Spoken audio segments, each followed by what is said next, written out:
हमने देखा किस प्रकार से एक ब्राह्मण के यज्ञ के सारे जो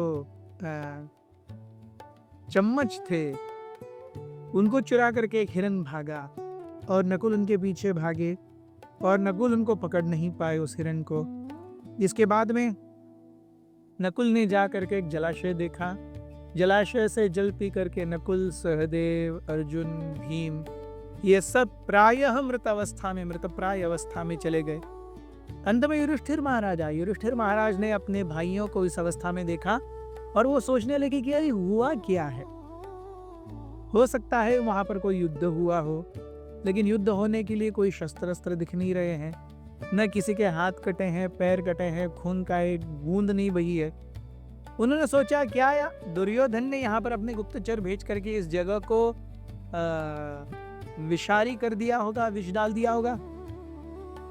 देखने के लिए, जस्ट सूंघने के लिए वो पानी जब युधिष्ठिर महाराज गए, युधिष्ठिर महाराज को फिर से वही आवाज आई, हे युधिष्ठिर, अगर तुम मेरे प्रश्नों का उत्तर दिए बिना यहाँ पर पानी पीते हो, अपने हाथ में लेते हो, तो तुम तत्क्षण क्या हो जाओगे, मृत्यु को प्राप्त कर जाओगे।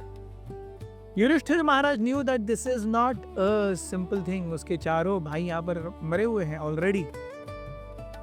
युधिष्ठिर महाराज ने कहा, ये आप कौन हैं?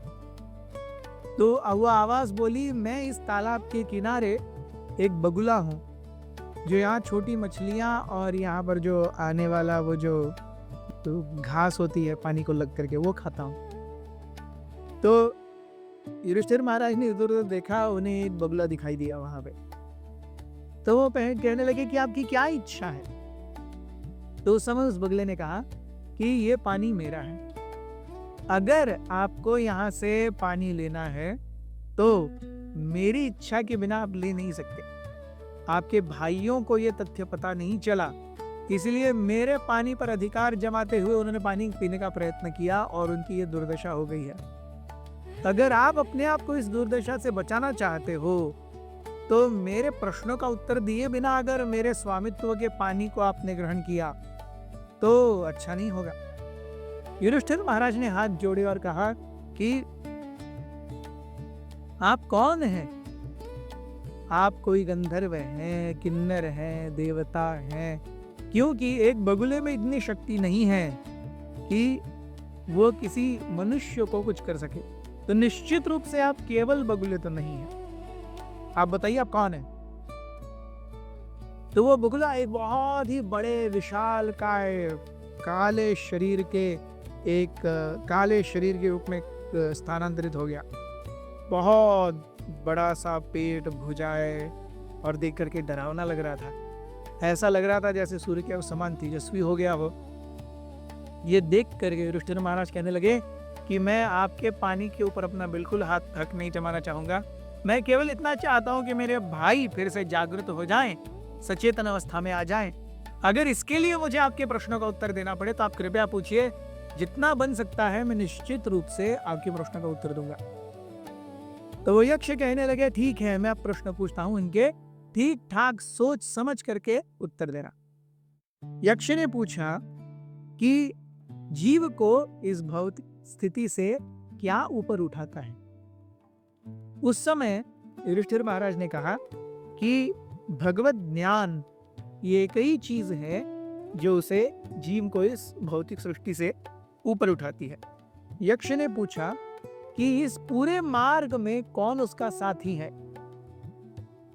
युधिष्ठिर महाराज ने जवाब दिया, उसके अच्छे और आध्यात्मिक गुण यही उस जीव के साथी हैं। यक्ष ने पूछा कि इस मार्ग पर उसको सलाह और उसके साथ कौन चलता है?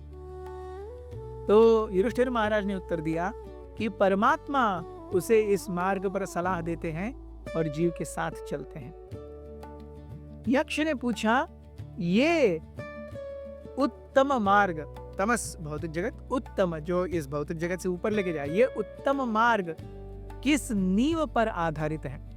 युधिष्ठिर महाराज कहने लगे कि ये उत्तम होने का मार्ग सत्य की नींव पर आधारित है। इसके बाद में उन्होंने पूछा कि व्यक्ति को सही में जानकार या पंडित क्या बनाता है?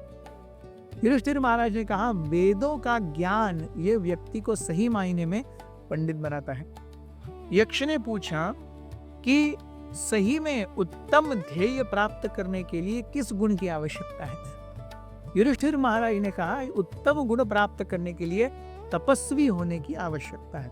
युधिष्ठिर महाराज को यक्ष ने पूछा कि व्यक्ति का दूसरा अहम क्या है? युधिष्ठिर महाराज ने उत्तर दिया कि व्यक्ति की बुद्धि ही उसका दूसरा अहम है।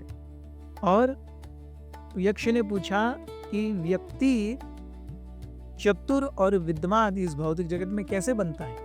युधिष्ठिर महाराज ने कहा कि अपने से वरिष्ठों की सेवा करके व्यक्ति चतुर और बुद्धिमान बनता है।